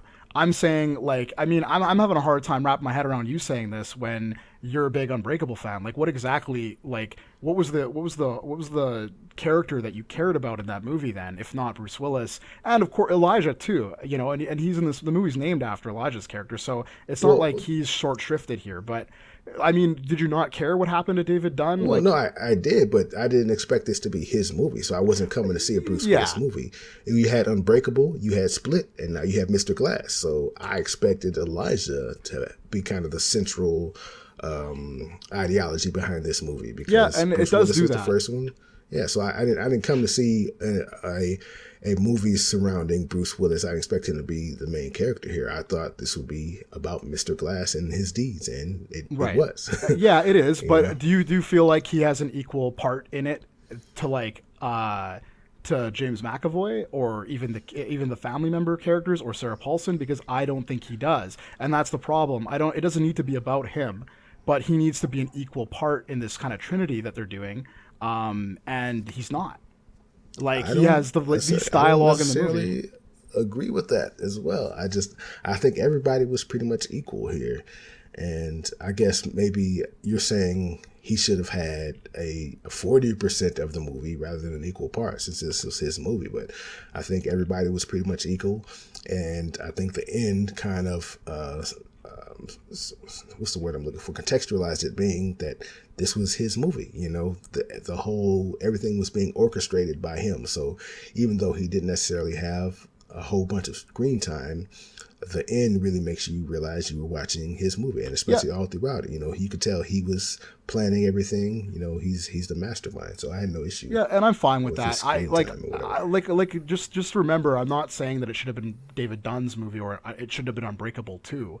I knew that it was going to be about Elijah mostly going into it, because it's called Glass, and I got that idea that, okay, Unbreakable is about David Dunn, Split is about Crumb, and Glass is about Elijah. My issue is that I guess it's subjective. You feel like he was an equal part of it. I don't. There's not really a lot of, like, you know, how do you convince somebody that, like, that so it's okay that we disagree about that. But the moment when he dies, I don't even have a problem with all of them dying. It's sort of I think the way David Dunn goes out though in this movie supports what I'm saying, that the movie doesn't give a shit about David Dunn at all. And it's just not. He's just not important. It's more about McAvoy, and it's more about Glass, and it should be more about Glass. I get that, but I feel like there's something where it's like I don't know. Like I don't know what the behind the scenes is, like. Maybe they couldn't get Willis for as long as they could get the other actors. I have no idea what kind of behind the scenes stuff would have went into this. Well, I think, but it's ignominious, you know. I think Dunn had plenty of screen time. Honestly, I think he had I'd probably give McAvoy a slight edge, then Dunn, and then Elijah third. I think he had plenty of. I felt like it more or less kind of revolved around him. So I don't, like I said, I know we can't really debate about it. I don't exactly see how you feel like he didn't get enough. Because he has like 7. If we're moving on, hold on. If we're moving on to his death, I think that worked honestly really well for me as well, because of how we contextualize the movie. I know I've said that word like 6 times today, but just because Elijah, the same way seeing Bruce Willis at the end of Split helped us understand the movie we were watching before that, I think Elijah just, when it's revealed to him that this is all a, orchestrated by the secret underground, world or whatever, I think at that point he understands, well, he even says it, this isn't a series finale or whatever the terminology was. This isn't the end of a series. This is an origin story. So I think at that point, I was very shocked to see Bruce Willis die, but I understood it. This is no longer what we thought it was. Okay, so Yeah. he can die as a man because he's not he's not Thor. He's just a super powered human being. And so, yeah, he can die just like another man. My problem isn't any of that, though. My problem is execution. Like, my problem is that Willis has 7 lines of dialogue in the movie. He barely speaks in it. Bruce Willis. Like, David Dunn has like less than 10 lines of dialogue in the whole movie. Like, but I know he doesn't talk. Let me get this out. I know he doesn't talk that much. The character doesn't talk that much in general. I'm just saying when you kill him off that way, I already said that I understand that they kill him. Why that would be a thing. Like, I understand the whole passing the torch idea. I get it. But you're taking the movie, what it says it's doing, at face value. And I'm just way more skeptical. I'm like, yeah, I get what you're saying, movie. I get you're saying, oh no, this is an origin story. You repeat the dialogue telling me that twice, actually, as Elijah dies. It's just so that I'll get it. You're beating me over the head with it, movie. I understand what you're trying to do. But I don't buy it in execution. And I do think drowning David Dunn like a rat is mean. And I think that's something that's just kind of like trying to hammer that point home, that these guys are mortal, that they can die. But when you're doing it with the character that is arguably the reason why these movies are even getting made, because Unbreakable was the one that was an unmitigated success, at least that's how it's considered now. Split's a bit more controversial, and nobody knew what Glass was going to be because it just came out. So I just feel like it's a disservice. I feel like it's a disservice to Unbreakable fans in a certain sense, but it's also a disservice to the character because he's just like, I just think it could have worked better. You can still kill him by drowning him in a hole and making it really mean, but I wanted more. I guess what I wanted was a little bit more of him in the movie, or him being active, having an active role in the movie, so that I felt that death mattered more, I guess. Because it kind of just felt like he almost might as well have died off screen. I guess. I can roll with this being a subjective thing, but I just don't think the stuff the movie's trying to say works that well. So arguing on that scale, being like, this is what the movie's saying it is, see, that just doesn't work on me. I just feel like it doesn't successfully sell me on its own ideas. And I feel like those ideas aren't that clever and aren't that profound either. Because you say it's not doing justice to Unbreakable, and Unbreakable is the reason why this exists. Right. Okay. Well, I think your premise is flawed, because I feel like you're I guess I compare it to the Cloverfield movies, because Cloverfield paradox only exists because of Cloverfield, but they're entirely different. That's things. Not true. Okay. Cloverfield paradox was made and done under a different title, and nothing to do with the Cloverfield movies. Because all 3 of them, let's say 10 Cloverfield Lane. It's just because they're the same. It gets tied into Cloverfield after the movie was finished. Movies, though. Yeah, I know they're different movies or whatever, but people came to see Cloverfield Paradox because of the name, because they tied it into the original Cloverfield universe. Same for 10 Cloverfield. Right. So to say that we owe Unbreakable because of Glass, I feel like is a bit flawed, because just because they're the same, I feel like the same way that it's more. I don't know. I guess the closest thing I could say is anthology, to where they're related, but they're not sequels, And I think that's what I'm saying here is I don't think people are going to Glass to see, what happened to David Dunn. And even that premise I think is flawed, because I think David Dunn was kind of a central character here. So yeah, I think he got plenty of screen time. So if you look at the reviews and the buzz around this movie, I think you're going to find a lot of people frustrated by how the movie treats David Dunn, and like that being a key piece of why people are coming away from this one scratching their heads or angry. I don't think it's because it kills off all the characters, because like I said, there's a version of this movie where that decision works way better than it actually does in practice. I actually think that out of the three deaths, Crumb lying there and becoming Kevin again and talking to Casey, I thought that was very moving and very well done. Yeah. The silent sniper shot, all of that stuff was really good. And at that moment, I knew they were all dead. Like, I knew Elijah wasn't just hurt. I knew that they weren't going to let Bruce Willis walk away from this just because he's a hero, that they were going to treat them, all three of them, the same. They were going to treat them like others. They're going to treat them like they're subhuman, right? I understood all that. I just think I wanted more closure than I got because of Unbreakable. So I'm not trying to say that this is like a sequel to Unbreakable in the sense that, like, I don't know, Ant-Man 2 is a sequel to Ant-Man, or that I'm not trying to say that. What I'm trying to say is a little bit more subtle than that. Maybe I'm not saying it very well. I'll say I think that's the way you felt about it is your fault, not the movie's fault. I'll put it like that. I think in a vacuum, the movie worked. I think because you walked into it with your expectations and it failed to meet your expectations, you walked away disappointed. And I don't think that's the movie's fault. I think that's your and other people like you, like in your reviews and whatever you've read, saying that they're disappointed because it didn't do what you wanted it to do. And that's not the movie's fault. You know? I know that's what it sounds like I'm saying. I know that. And I don't have a lot of patience for that point of view when people bring, like, they don't meet a movie on its own terms.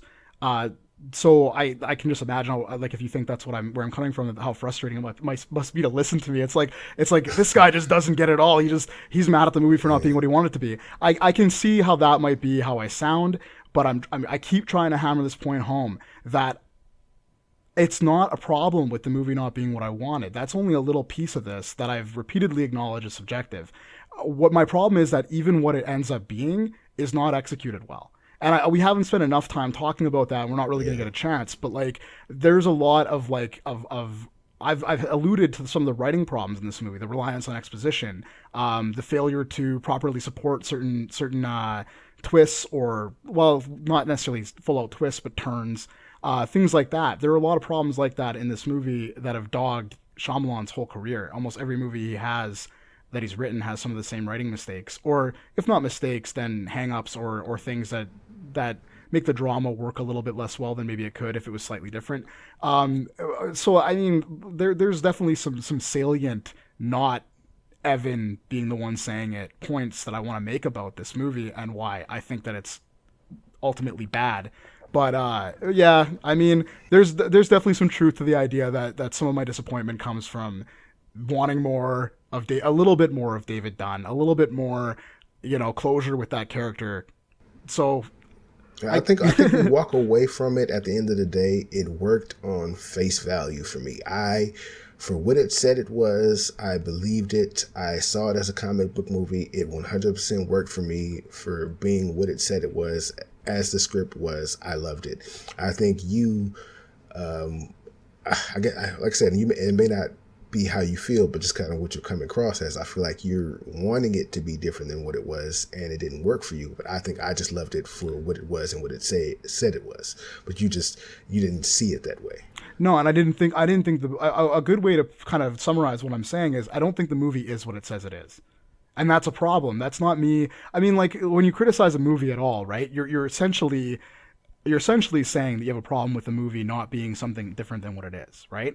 So what makes criticism work is either being able to identify what those things are to your readers or your listeners so that they understand where you're coming from, and it's easy for them to be like, well, I don't see things the same way, so I don't agree, but I get the criticism that they're making.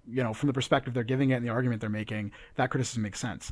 But there's also this so you're always kind of doing that anyway. But what you really want to be able to do, if you want to be a good critic, you can never be objective. What you want to do is try to talk about something that doesn't change if you step away from it. You know what I mean? And I think that's kind of what you're saying. You're saying my problem might be that I'm in there too much. You know, I'm in my own way trying to enjoy this movie or take it at face value. But I don't think we should generally take movies at face value. And I think what this movie is trying to say that it is, like some of the stuff like I'm saying about it being sort of cheaty, about using the language of a cinematic universe, but not really executing the thing that's supposed to support that very well. That kind of stuff, you know, it's part of that. It's part of that, like, that idea that I'm losing my train of thought. Well, I mean, I think something we did want to talk about earlier, I kind of want to lighten up a little bit because I feel like we're just kind of going back and forth. Oh, we could talk about this movie for like 10 years. Yeah. I think something we both can agree on is that we really love the use of the deleted scenes here. Or not deleted scenes, but scenes borrowed from earlier movies. I think the one that stood out most to me when they were thinking back after it was revealed that the train accident killed James McAvoy, I forgot his character's name, but James McAvoy's father in the movie, they flashed back to that scene, and then they glanced over seeing Bruce Willis. And I was like, either that is really good CGI or that is the exact scene from the earlier movie. And then later with Mr. Glass as well, I was like, okay, so they just incorporated that really well. That really worked for me. It could have been seamless. I mean, I think a lot of times people use the old age, not the old age makeup, but the opposite, the young face makeup or in CGI or whatever, because they don't have scenes that would work as well. But they generally just pulled from earlier movies that work exactly in the context of the movie, just recontextualized. And I mean, I thought those really worked for me. Yeah, I agree. I don't think any other, like, so there's two kinds of scenes that we're talking about. Like, sometimes the movie is using footage from Unbreakable and sometimes from Split that was in those movies. Other times it's actually using deleted scenes from Unbreakable. Shyamalon always has lots of deleted scenes in his movies. That's like a thing. So I've actually seen those scenes before because, like I said at a previous episode, I have this like really nice collector's box set of Unbreakable and it has all the deleted scenes on it, right? So I've seen the scene where he goes to see his son and his son is like, I don't feel scared anymore because I know what you really are. And the scene where particularly the other one I remember is when Elijah is trying to ride at the carnival and he gets all his breaks. Those are deleted scenes from Unbreakable, and I don't think a movie's ever done that. The Elijah scene was in the original movie. No, that scene where he's in the on the ride, is not. Yeah. Yes, it had to be. I've seen that before, so I didn't see the deleted scene. So. I bet you have, and you're folding them into each other. Or maybe you've seen the director's cut. I don't know if there is a director's cut of Unbreakable, but. I'm pretty sure I might have to now too, because I'm pretty sure that's because that's how they showed that he was made of glass or whatever. No, they do that when he's a baby, and then he falls downstairs when he's a grown up.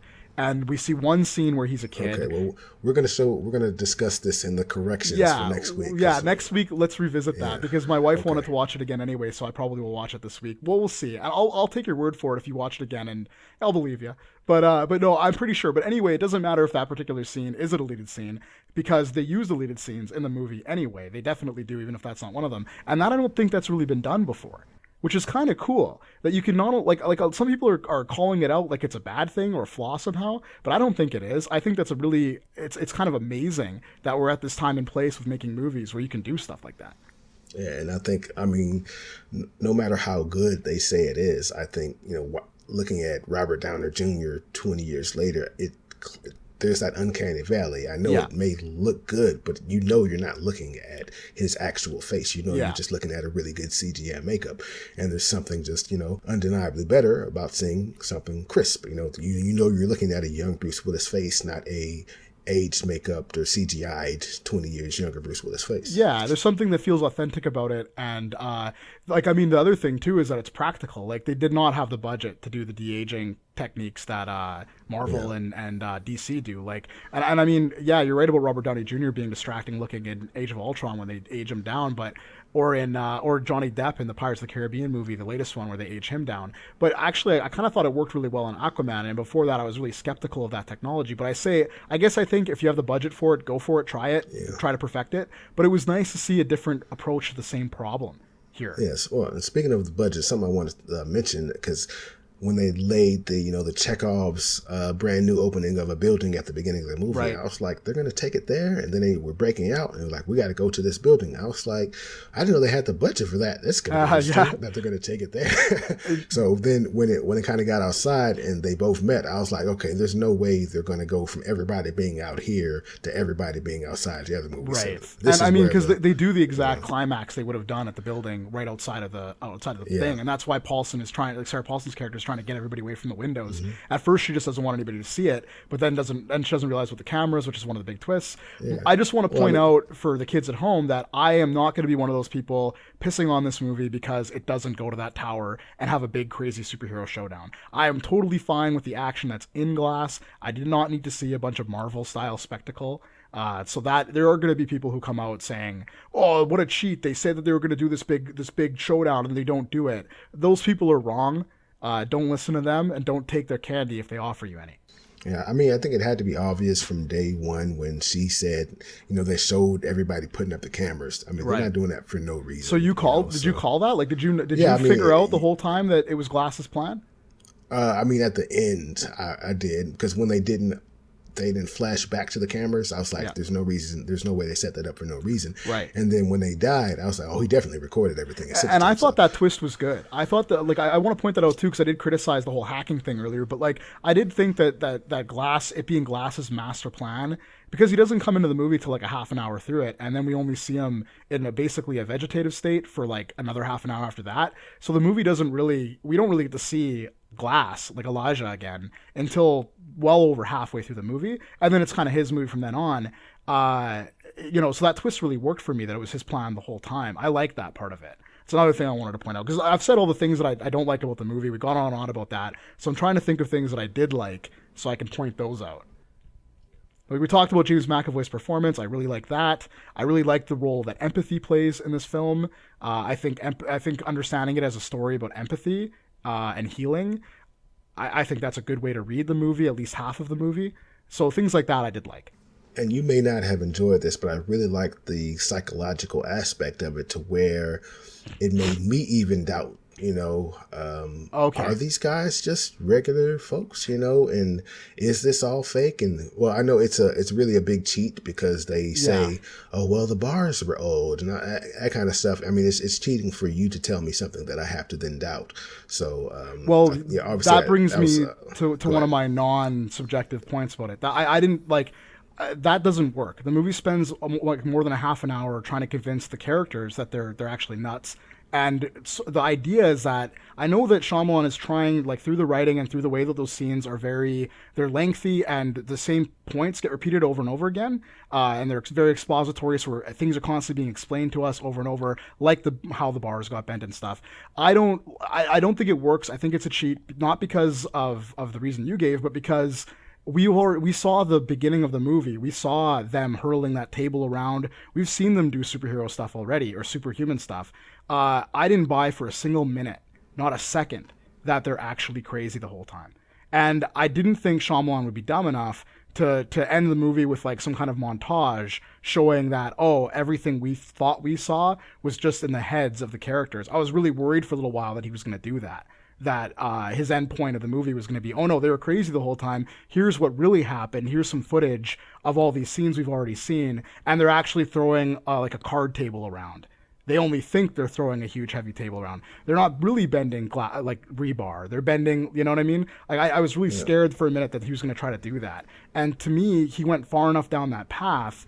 It just felt like a waste of time. Like, I get why it's in the story. I get why you want to have these characters. I even think the idea that they try to convince people with superpowers that they're nuts and aren't really superpowered is kind of clever. But the movie goes too far trying to convince the audience that it might be true. And I just don't think that works, because we've already seen that it's not. Well, I never thought that the reveal would be that, it was a cardboard table or whatever, right. whatever. That's really specific, but I wanted to give an example. Well, no, I just, the fact that there was a reasonable explanation, that part worked for me. As I hate to get too deep about it, but same thing as kind of my thoughts on religion, how a lot of stuff, people explain it away with science that that doesn't conflict to me. I can think both are true at the same time. Just because you can explain something away with science doesn't mean it's not magical.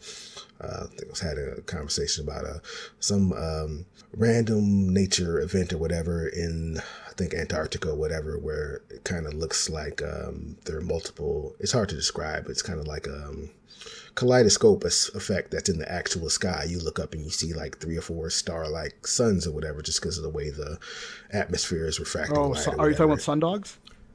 Who? Sundogs. It's an atmospheric effect that, like, yeah, I think that's what you're talking about. We have them up here sometimes, so. Sundogs. Okay, yeah. So, I think the conversation was about if you were somebody that lived, 2,000 years ago or whatever, and you looked up and saw that, you would think that was God, and how, today, these days, that's science because of atmospheric reflection or whatever. And just, me personally, why can't it be both? Why can't that be something miraculous and beautiful or whatever? So that kind of thought to me in this movie was, they're explaining it away with science. Well, maybe, you are just super strong, but also the metal was weak or something like that. That didn't necessarily bother me. I think that same way Elijah was feeling like it. He doesn't necessarily think that he's a comic book hero, evil genius. He maybe just knows that he has a whole lot of synapses firing in an excellent way that make him very super smart. So I think that really worked for me. I think that was making them doubt the superhero-ness of it, but I think she was trying to convince them that there's nothing special about them. And I think the movie kind of plays with that. It's like, I may or may not be a superhero, but it's undeniable that I'm stronger, I am better, and I can help people, and I may be quote unquote super. I just have to believe it or whatever. Right. And I think the same thing. Patricia has that same doubt, but I have to believe. Her belief was in an evil being that was out to kill a bunch of people, but still, it was her crisis of conscience or whatever. So I think that part kind of did work for me, though it may not have worked for you. Let me clarify something. It's like, I think the explanation, for instance, of like, say the bit where she's talking about how David Dunn is like a really excellent cold reader, maybe, like he just has a natural talent. That stuff's good, and I agree with you. I think, like, I'm not a religious person, but I've never had a problem with the idea of science as an explanation for things. I don't buy into scientism. I don't think that just because I don't believe in the reductiveness of explaining sundogs with science and being like, that's science, that's not God. It can be both. If God exists, then that's just how God does stuff. Science is just basically playing detective and trying to figure out how God does what God does, right? Yeah. So I've never had a problem with that. And on that level, with the movie, with the issue with the are they for real or not, I'm with you on that. Where I get into, I think the specific example that I want to use to say that it goes too far is with the lobotomy thing. They flat out do the whole lobotomy peril psychology thing, which is a lazy screenwriting cliche to begin with. That's one problem with it. And the other problem is that it makes it about not, maybe he's a really good cold reader and maybe he's actually stronger than your average person or smarter than your average person. But there's plenty of people who are smarter and stronger. They don't all believe that they're superhuman. So why do you?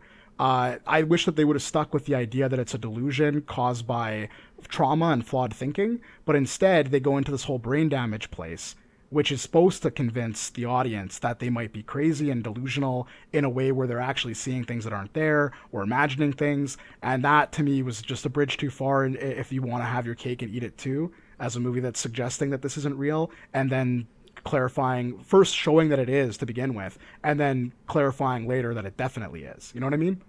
Yeah. Yeah, I understand that. I guess it is a little, muddled or whatever as to what they were actually trying to say with that, because the lobotomy was a step too far. And I was like, there's no way in the world that he was actually getting a lobotomy, right? So I knew he was doing something special to get out of it. And I thought that was cool too, like that little montage showing what he actually did to prevent that from happening to him. I thought that, I was like, that's when I was like, this is Glass's movie, yes, Yeah, and then he had his little spin move in the hallway, just to, he was having fun with it. So, and as much as I love my David Dunn, I love Unbreakable. Like I like Elijah a lot too, and I love. It's my favorite Samuel L. Jackson character. Period. In his whole career, that's my favorite character he's ever played. So seeing more of him and seeing him do shit was awesome. So don't get me wrong, anybody listening to this or you, Sterling, that for somehow I don't appreciate that part of the movie, because I really did. That stuff really worked for me. Yeah. Okay. I mean, we've been going for about 2 hours. I think we really, got what we thought about, out, and we both kind of said our opinion on it. So kind of fun to be on the opposite ends for a change, eh? Yeah, indeed. At the end of the day, would you recommend someone go see Glass? Yeah, I kind of. I mean, I recommend you see it to see what the fuss is about. This is a movie nerds are going to be arguing about, like we just did, for a long time. Like a long time probably, unless it just fades from memory, which could happen. But definitely go see it. But go in with low expectations. Go in expecting it to have some pretty left field.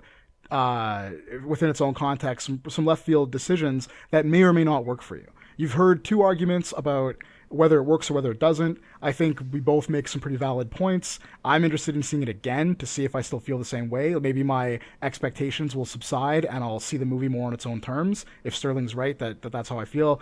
So you guys who I'm addressing right now, cautious. Go in with some caution. Go in with some, with your hands wearing gloves or something, and treat it carefully, and you might enjoy it more than I did.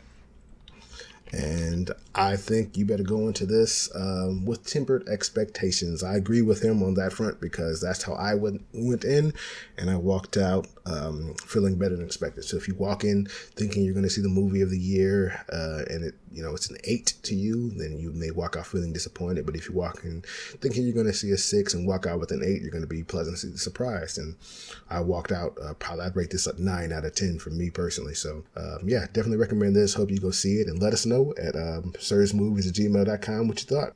All right, and tune in next week where we're going to be discussing Serenity, the new Matthew McConaughey and Anne Hathaway thriller, looks like. So look forward to discussing that.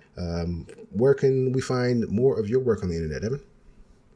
You can find me at sirwalka.com. Got a review for Roma coming out soon and a review for Escape Room. You can also find me at my blog, which you might see a review about Glass on there. I don't know. I might do that. It's thunderclam.wordpress.com. That's thunderclam.wordpress.com. You can also hit me up at Evan Todd-McCoy on Twitter. All right. And follow us on Facebook at Sirr's Movies Group, on Twitter, Sirr's Movies, and at Sirr's Movies. And if you want to talk to me, you can reach me at Sirwaka, SIRRWAKA. Once again, we're the podcast, official podcast of SirWaka.com. Thank you for joining us, and see you next week.